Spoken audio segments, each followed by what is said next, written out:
Enter the shadows for untold horror stories. Subscribe if you dare. Snow fell heavily over Moscow that night, the kind that muted the sound of the city and made every street feel deserted. A small cafe on the corner of a narrow lane glowed faintly against the fog. Inside, 4 people sat huddled around a round table in a faucet window, their coats draped over the chairs, steam curling from their cups like restless spirits. Nikolai leaned forward with the eager energy of a man who couldn't keep secrets. You've all heard the stories, haven't you? About the phantom train. They call it the yellow train. No driver, no living passengers, just shadows pressed against the windows. Leah smirked as she clicked on a small recorder she had placed on the table. Her eyes glimmered with the thrill of a possible story. You're serious? Another urban legend. I've heard versions since I was a kid. Always a tunnel, always someone disappearing. Perfect to frighten children, not for a real article. Ivan adjusted his glasses and scribbled something in his notebook, barely looking up. His voice was calm, dismissive, classic urban folklore. Human beings need monsters in the dark, so they invent them. A whistle becomes a ghost, a shadow becomes a passenger. Psychology, not reality. Nikolai tapped his fingers against the wood, refusing to let the conversation die. But what if it isn't psychology? What if the old stories are true? Dmitri had been silent until now, staring at the window where the snow piled against the glass. His voice came out low and heavy, carrying the weight of something remembered. They are true. The air around the table shifted. Even the clink of dishes in the background seemed to fade. Anya leaned closer, her curiosity sharpened. What do you mean true? I worked the rails for 15 years, Dmitri said, eyes fixed on the untouched tea in front of him. I know the tunnels better than anyone.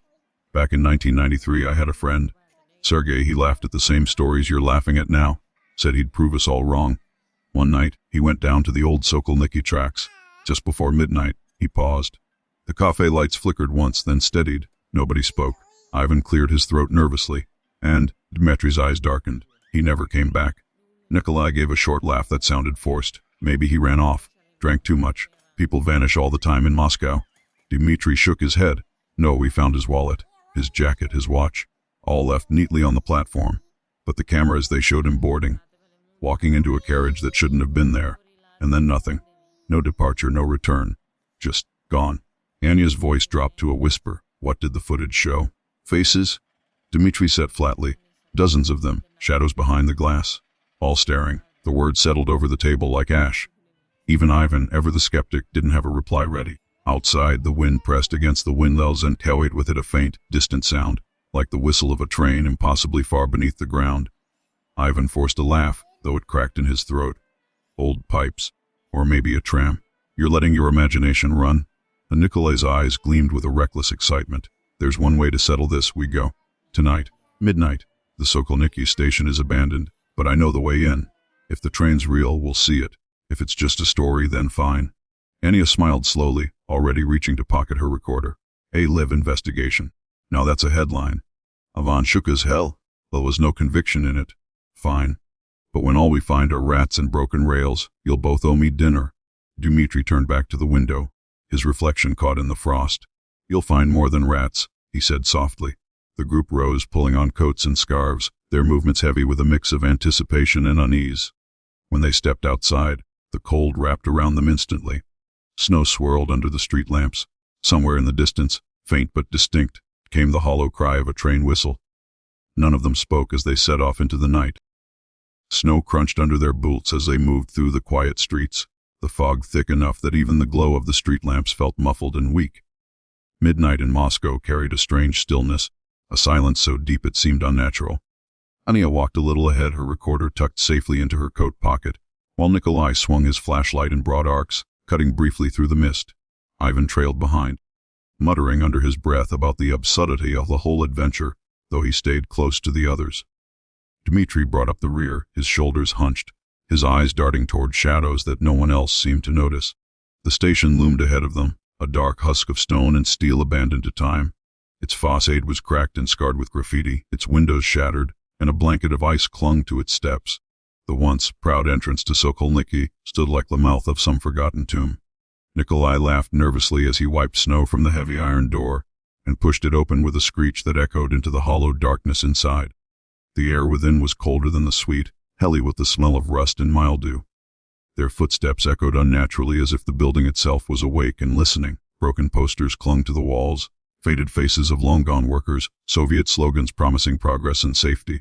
A pale beam from Nikolai's flashlight revealed the skeletal remains of benches, piles of rubble, and the black mouth of the tunnel sucking endlessly into the earth. Anya clicked her recorder on. Her voice was steady, though her hand trembled slightly. December 12th, 11:54 p.m. We've entered the abandoned Sokolniki terminal.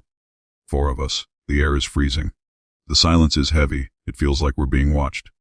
Ivan chuckled dryly, though his voice lacked conviction. You're dramatizing.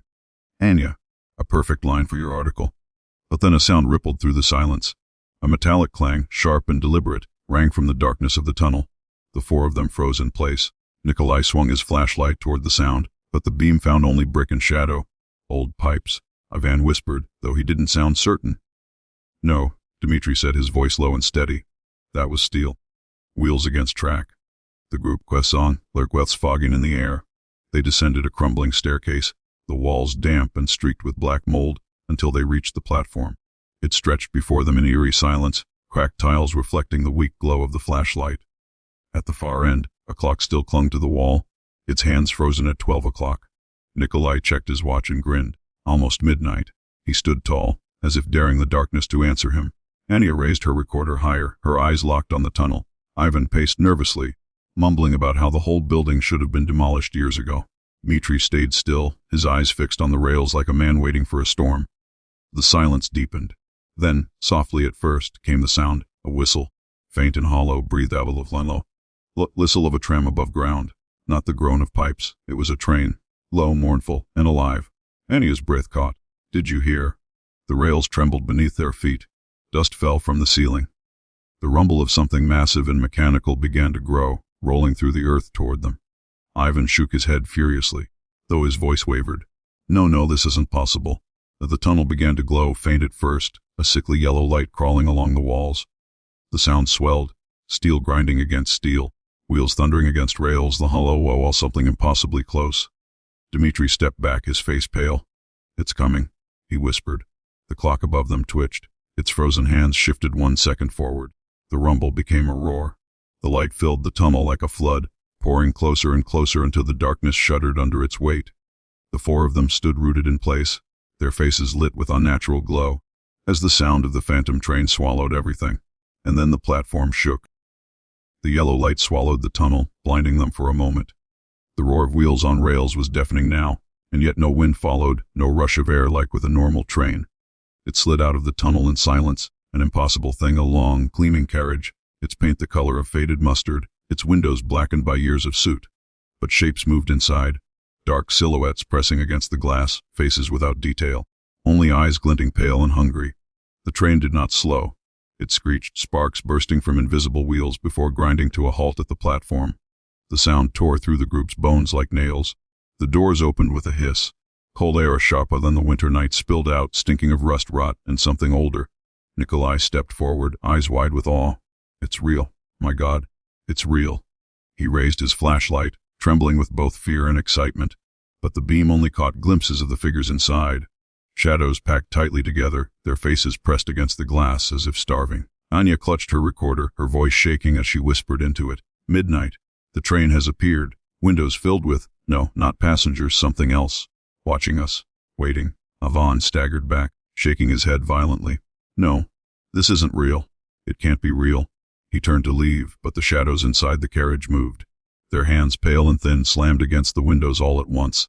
The sound like 1,000 fists pounding in unison. The platform lights flared, though no electricity should have remained in this ruin. For a second, they saw the inside of the train clearly. Dozens of passengers, but their flesh was gray and peeling, their mouths open in silent screams, their eyes hollow black pits. The hands on the clock snapped forward to 12:01. The first scream tore through the platform. Nikolai had stepped too close, his curiosity outweighing his fear, and in an instant the shadows surged. Pale arms shot out of the open doors, dozens at once, dragging him inside. He shouted, clawed at the tiles, but they pulled him through with ease. His flashlight spun across the floor, as the doors slammed shut. His scream cut off, leaving only the hollow whistle echoing from the carriage. Anya shrieked and stumbled backward. No. But the recorder in her hand glowed faintly as if alive, and the sound of whispers poured from it, hundreds of voices speaking her name. The shadows pressed closer to the glass, their mouths opening wider. With a sudden burst, the recorder whacked and smucked, and from it spilled a black smoke that wrapped itself around her. She thrashed, choking, her skin paling as her eyes rolled white. Within seconds, she was gone, her body collapsing lifelessly on the floor. The smoke slithered into the train through the cracks in the doors, swallowed whole. Ivan screamed and tried to run, his voice breaking in panic. "We have to get out. We have to." But as he reached the stairs, the rails beneath his feet groaned. The ground opened like a maw, steel and splintered wood, tearing up to reveal an abyss. A rush of wind dragged him back toward the train. He clawed at the wall, shrieking, before the unseen force wrenched him off his feet. His body snapped in midair as he was pulled screaming into the carriage, his face pressed against the glass for a moment, eyes wide, mouth open, before sinking into the pile of shadows. The station fell silent again. Only Dmitri remained, frozen on the far end of the platform, his face pale, his eyes wide with horror. The train stood waiting, its doors half open, breathing like a lilting flame. The dead faces stared at him, expectant, eager, their hands twitching against the glass. Dmitri shook his head slowly, whispering, "No, not me. Not me again." His hands trembled, his knees weak, but he did not move closer. The whistle blew once, long and mournful. The doors shut, the lights inside dimmed, the faces melting back into shadow. Slowly, silently, the phantom train rolled back into the tunnel, vanishing into the blackness. When the sound faded, Dmitri was alone. Only the broken recorder remained on the floor, faintly smoking, and the clock above ticked once more, its hands frozen again at midnight. Dmitri sank to his knees, his breath shaking, his voice breaking into the silence. "Why me? Why always me?" The silence after the train's departure felt heavier than the roar that had preceded it. Dmitri knelt on the cracked platform, his breath ragged, his body trembling. His ears still rang with the screams of his companions. He should have run, should have fled the station and never looked back. But something inside him refused. He had seen too much. Too many nights, too many stories of missing workers, friends who vanished. Sergei in 93, and now Ivan, Anya, Nikolai. The train had taken them the same way it had taken all the others. Dmitri realized with a crushing certainty that unless someone stopped it, it would go on forever. The air grew colder again. A low whistle rolled through the tunnel, rising from the dark like a warning. The yellow glow flickered once more. The train was coming back. Dmitri forced himself to his feet. His hands were shaking, but his eyes were steady now, filled with something more than fear. Rage. He bent down and picked up Anya's shattered recorder. The device sparked faintly, humming with the voices of the dead, as if all the souls taken by the train were still trapped inside. Dmitri held it tight. The rails shuddered. The phantom train burst from the tunnel once again, slowing to a halt in front of him. Its doors slid open with that same awful hiss. Inside, the faces pressed against the glass. Ivan's pale, distorted features, Anya's wide eyes, Nikolai's hand clawing against the window. And behind them, dozens more. Men, women, even children, all staring with hollow hunger. Dmitri's voice cracked, but he shouted into the roar, "You've stolen enough. You won't take me. You won't take anyone else." The recorder in his hand glowed, the voices whispering louder, overlapping into screams. Dmitri realized what it was, a prison, holding their echoes. The train fed on it, needed it. If he destroyed it, maybe he could starve it. The shadows inside reacted violently, slamming their fists against the glass, howling without sound. The train itself trembled, its metal groaning like an animal in pain. Dmitri raised the recorder high and smashed it against the rail. It cracked but did not break. The whispers grew deafening, twisting into cries for release. He shouted and struck again, harder, sparks flying. A third time until the recorder shattered completely. A blast of freezing wind exploded outward, sweeping across the platform. For a moment, Dmitri couldn't breathe, as if 1,000 voices screamed through him at once. Then suddenly silence. The faces inside the carriage dissolved. Ivan, Anya, Nikolai, Sergei, and all the others melted into white mist that poured through the broken windows, rising like smoke into the air. Their expressions were no longer twisted with hunger, but calm, peaceful. One by one, they drifted upward, vanishing into the darkness above. The phantom train howled, its whistle shrieking with rage, Its yellow light flickered wildly, its windows cracking, its steel body buckling as if tearing itself apart. Dmitri stumbled back, shielding his eyes. With a final piercing scream, the train shuddered, collapsed inward like a shadow folding into itself. And then, nothing. The tunnel was empty. The rails were still. The station, for the first time in decades, was silent. Dmitri stood alone, chest heaving, staring at the empty tracks. His breath hung in the frozen air, the only proof he was still alive. Slowly he sank to the platform, exhausted. For the first time in years there was no whistle in the dark, no rumble of wheels beneath the ground. Only silence, and the faintest sense that somewhere above, hundreds of lost souls were finally free. Dmitri closed his eyes, a single tear freezing on his cheek. He had survived, he had won, and the phantom train of Moscow was gone. That's the ending. Dmitri fights back, destroys the recorder, frees the souls, and ends the curse of the phantom train.